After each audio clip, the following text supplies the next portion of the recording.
So if you look at disruptive science, it's stuff that we know that we can help the world with, help human health with, and it's a bit ahead of its time. So people like me who are enticed by disruption, we get in a very early stage, we develop that science, and then we deploy it around the world or to clients where it fits. But we're very cutting edge, very innovative, which is also, it can be tricky sometimes because sometimes you're too soon. It's too disruptive and the world is not quite ready for your technology.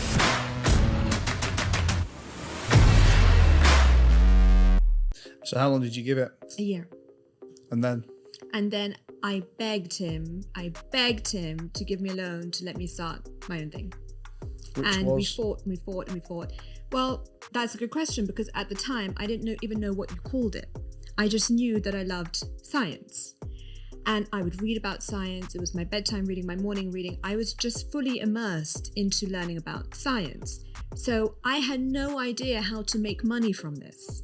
So I was begging my dad to let me go do science, but I didn't even know what that would look like. I just knew that I needed money to try and find out how to even make a business out of science, where to start. I mean, I was young, I was naive, but I knew that I had a passion. So he eventually did give me a very small loan because he thought I was going to lose it. And I did lose most of it. But I managed to generate some sales from one of my investments, and I just grew it from there. And when you got the loan off him, did you have an actual plan that it was going into? Yeah. I mean, he sat me down, he made the plan with me. You know, my father taught me a lot. And did he work in the business with you, or just leave it? No, sometimes I would call upon him for advice, but because my dad and I are quite similar, we can't work together. We just bicker. So we try to keep our work lives separate. So the first science business, what was it? What did it do? It was a company called Clever Calories. So it was a cake bar that was healthy. And back in the day, because we're so old, people had only started to research and become enticed by ingredients that can help speed up your metabolism, help your muscle growth, things like L-carnitine.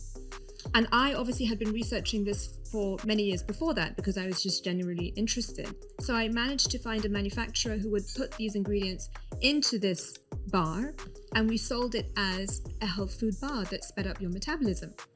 And we launched in Harvey Nichols. I think they had a 6-month exclusivity with me across all the 7 Harvey Nichols stores in the UK. And we just grew it from there. And then I sold the company way too early. That was my mistake, but I was just so flattered that someone wanted to buy a company that I created. So I sold it and I moved on to my next. So on that first one, was your sole distribution at the time through Harvey Nichols? Yeah, so it was an exclusive launch with Harvey Nichols. And I didn't know anything about distribution either. So I was sitting there in my bedroom for weeks, emailing people, you know, just trying to catch a break. And I would send samples out and whatever. And they received my samples and they loved it. And they asked for exclusive distribution in return for launching me. I mean, it's not a bad partner to have as your I first distribution I was extremely partner. flattered. And you know, back then it was easier because people's phone numbers and emails were on the internet, they were on LinkedIn. Now, I believe getting distribution contracts is a lot trickier. It's more competitive. So what was the next thing you moved on to? So then I started looking into deep science, disruptive science. Yeah. And I became involved with an R&D company in Europe. Just before we go into it, disruptive science, what would you mean by that? So I would say that, look, disruption is when you are changing the way things are done for the better, hopefully. So if you look at disruptive science, it's stuff that we know that we can help the world with, help human health with, and it's a bit ahead of its time. So people like me who are enticed by disruption, we get in a very early stage, we develop that science, and then we deploy it around the world or to clients where it fits. But we're very cutting edge, very innovative, which is also, it can be tricky sometimes because sometimes you're too soon. It's too disruptive and the world is not quite ready for your technology. And just for people listening, I mean, give us some examples, not of so much of your product, but maybe products that we would know on the street, like I guess an Elon Musk would be a disruptor, would he? Totally, yeah. I think a lot of business people are disruptors. Look, with Elon, he started disrupting very early with software. You know, what he did for PayPal, what he's doing for AI, of course, electric vehicles. it was a new market. I'll give you another example, the iPad. It was never a product. They actually invented a product and sold it to us. That is disruption.